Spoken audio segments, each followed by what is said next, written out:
Welcome to Daily Overdose.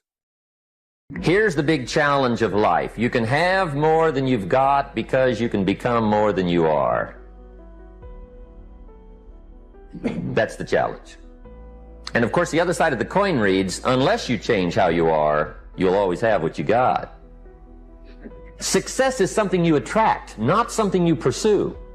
Success is looking for a good place to stay. So instead of going after it, you work on yourself. Personal development. See, the major question to ask on the job is not what are you getting? The major question to ask on the job is what are you becoming? See, the big question is not what am I getting paid here? The big question is what am I becoming here?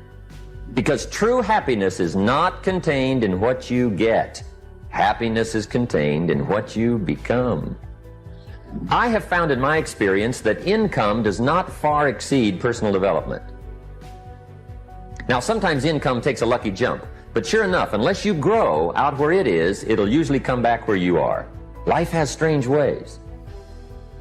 If somebody hands you $1 million, best you become a millionaire quickly, so you get to keep the money. Otherwise, sure enough, it'll disappear. Mr. Schultz taught me how to set goals. What a favor that was. One morning at breakfast, shortly after I met him, he said, Jim, let me see your current list of goals and let's go over them and talk about them. He said, maybe that's the best way I can help you get a better direction started. And I said, I don't have a list. He said, well, is it out in the car or home somewhere?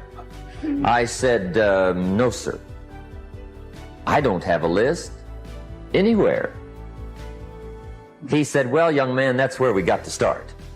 He said, I can tell you right now, if you don't have a list of your goals with you, he said, I can guess your bank balance within a few $100s. Which he did. And that got my attention.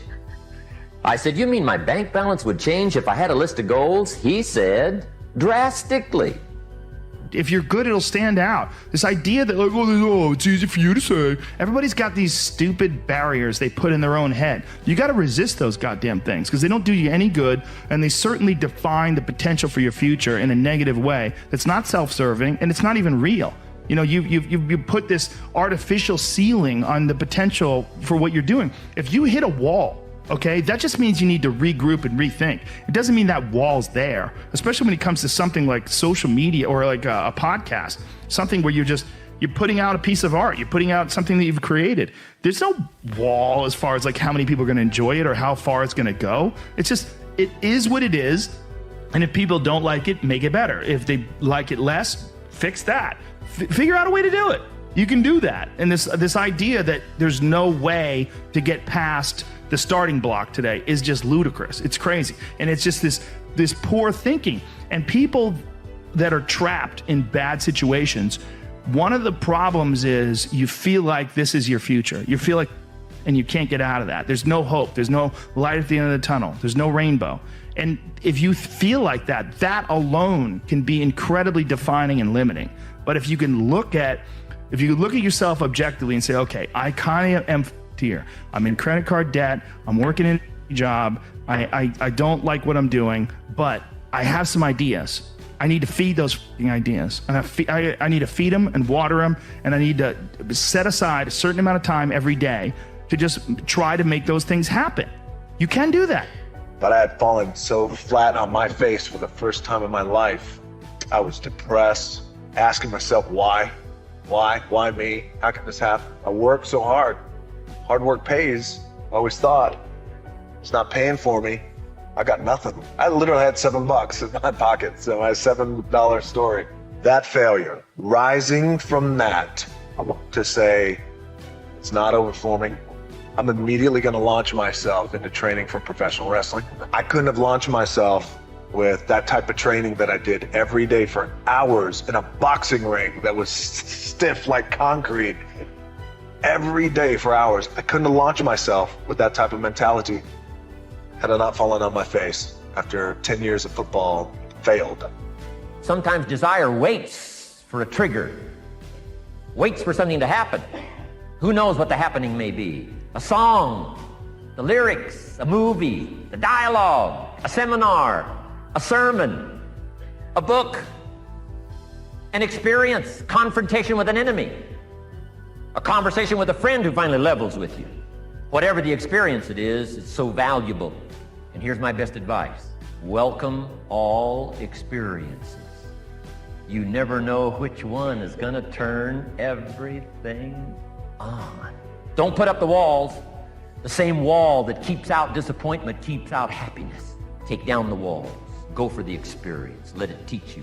And then the other thing that people say, and this is more like 3/4 of them, is that they say, I was in a very dark place, I was addicted, I was drinking too much, I had a fragmented relationship with my fiancée, and I wasn't getting married, things weren't going very well with my family, my relationship with my father was damaged, I didn't have any aim, I was wasting my time, some variant of that, some combination of those.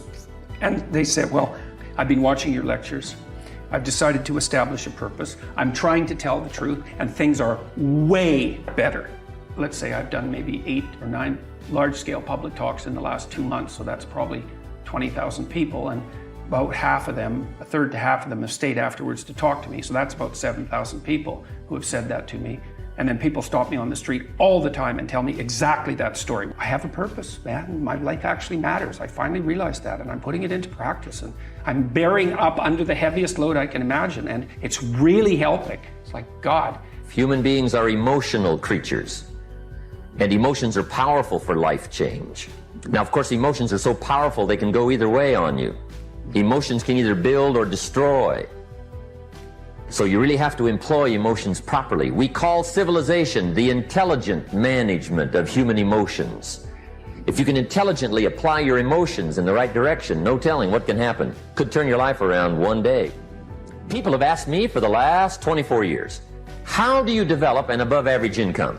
And the answer is, become an above average person. Develop an above average handshake. Some people want to be successful, they don't even work on their handshake. As easy as that would be to start on. They let it slide, they don't understand. Develop an above average smile. Develop an above average excitement. Develop an above average interest in other people. Develop an above average intensity to win. See, that'll change everything. Probably one of the most frustrating experiences in life is looking for an above average job with above average pay without becoming an above average person. It's called frustration. How often does winter follow fall? Every year regularly for the last 6,500 that we know of. See, it is not going to change. Now, some winters are long, and some are short, and some are hard, and some are easy, but they always come right after falls. It isn't going to change. Sometimes you can figure it out, sometimes there's no way to figure it out. Sometimes it goes well. Sometimes it gets in a knot. Sometimes it sails along. Sometimes it gets in reverse. See, that's not going to change. The last 6,000 years reads like this: opportunity mixed with difficulty. That's how it reads. It isn't going to change. The man says, well, if it isn't going to change, how will my life ever change? Answer, when you change.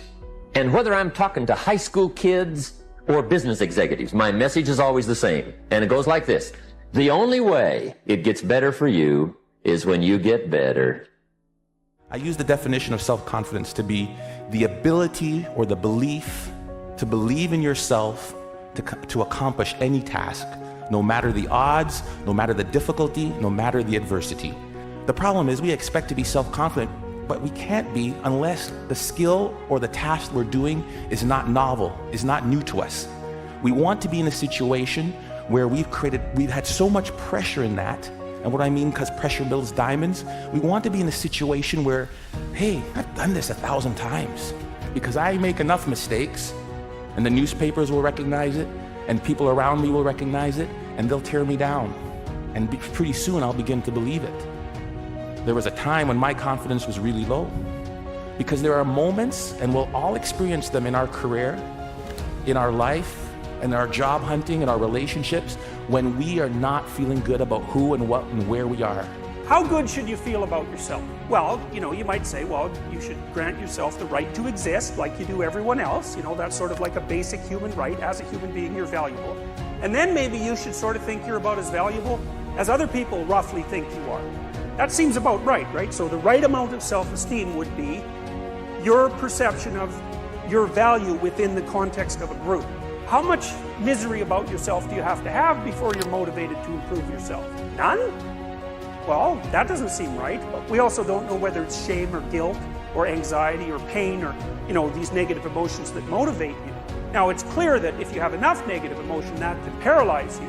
Everyone has the same two deepest fears. All humans. I don't care. I've dealt with greatest athletes in the world, multi-billionaires, guys in prison, you name it, kids. We all are afraid we're not enough at some point. If you feel like you're not young enough, strong enough, old enough, mature enough, funny enough, rich enough, something enough for someone who you really want to be enough for, it brings up an even deeper fear, which is if I'm not enough, I won't be loved. And love is the oxygen of the soul. And you don't get over it, you get beyond it. And the way you get beyond it is you just train yourself. I don't say in a minute, when I'm ready, or maybe tomorrow. It's like, I say go, we go. So it's a mental training as well as it's a physical training, right? And when you do that over and over, and then you say, I'm gonna do this, your brain doesn't negotiate. You've trained your own mind. A lot of people have these discussions in their own head back and forth, and that's just a habit. I think of 3 things I'm grateful for, about a minute each, and I live them. I don't remember it over there. I get on the roller coaster as it's going down and feel it. And I get associated to what I'm most grateful for, because gratitude destroys the 2 emotions that mess up your life, which are fear and anger. And then what that does is it creates a foundation that when winter's here, you go, give me winter, bastard. I'll rip through it. I don't care what it is you want to do. I'm ready. But most people, they're living their life in front of a screen. A lot of people today, they're living at home, right? Their shoulders are down. They're breathing like this. They get distracted by all the things around them. There's no energy really on a vital level.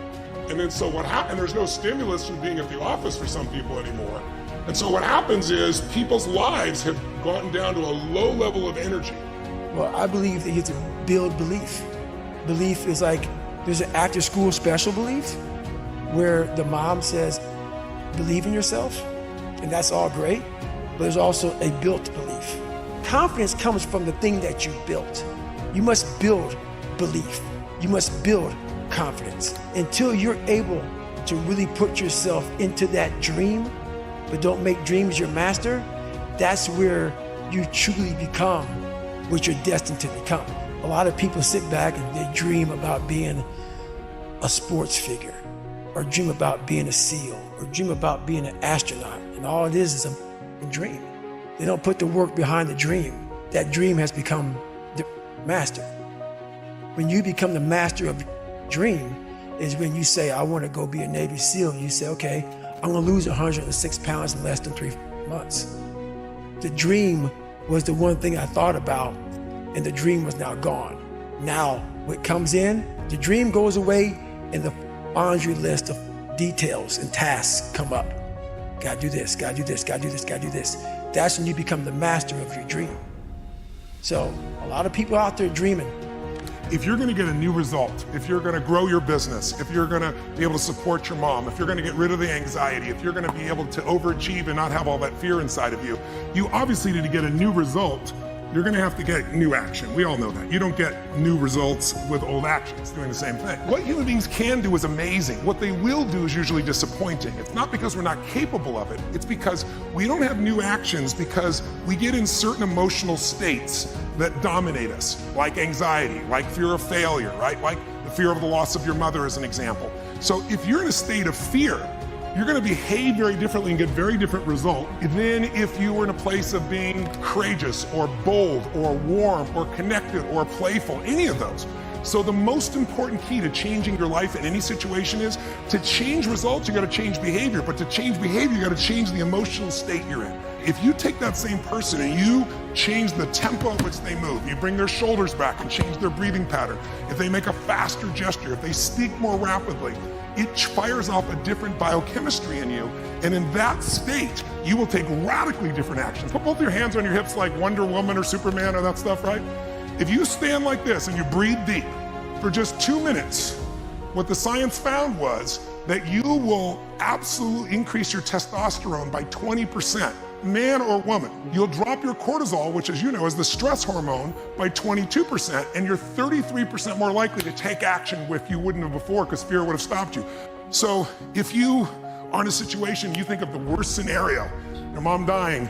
No, my business goes under. I never achieve at the level I need to. All the things I have anxiety about. The minute you focus on them, you go into those states of fear, and then you behave fearful, and you get lousy results. And when you get lousy results, what does it do to your brain? You go, see, I told you I couldn't do this. It becomes this negative loop. If you focus on what you want, life has probabilities. There's no guarantees, but you increase them when you change your state. And that's really what this is all about. Learning to change your body and learning to change your focus. We have the ability to, no matter what our circumstances are, get better. So as a human, why wouldn't I every day try to be the best version of me? You didn't necessarily live to be 100, but the time you had on earth, you put in work. And then you went and dominated one area, and then you start coming over and say, now I'm coming into some other areas that are not my areas per se, but I'm gonna bring my greatness over here and I'm gonna kill it. And that's all I'm saying to people. Greatness is in you, activate it. But what you're activating is the norm. This isn't right, that isn't right. I'll do whatever it takes to make that happen. Get up early, get a PhD, write a book, put a bunch of free videos up online, learn a second language. I'll do whatever it takes to keep this freedom. I'll do whatever it takes. There's enough people that are telling us we can't do it, that we're not good enough. Why do we want to tell ourselves that? We know for a fact that thoughts influence actions. Why do we want to say that negative self-talk to ourselves? We need to get our own self-affirmations. Muhammad Ali, what was his self-affirmation? I am the greatest.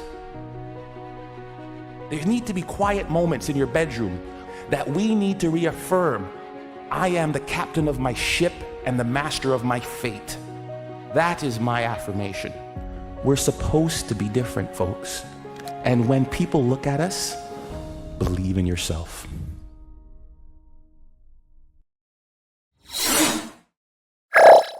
Thank you for watching our videos.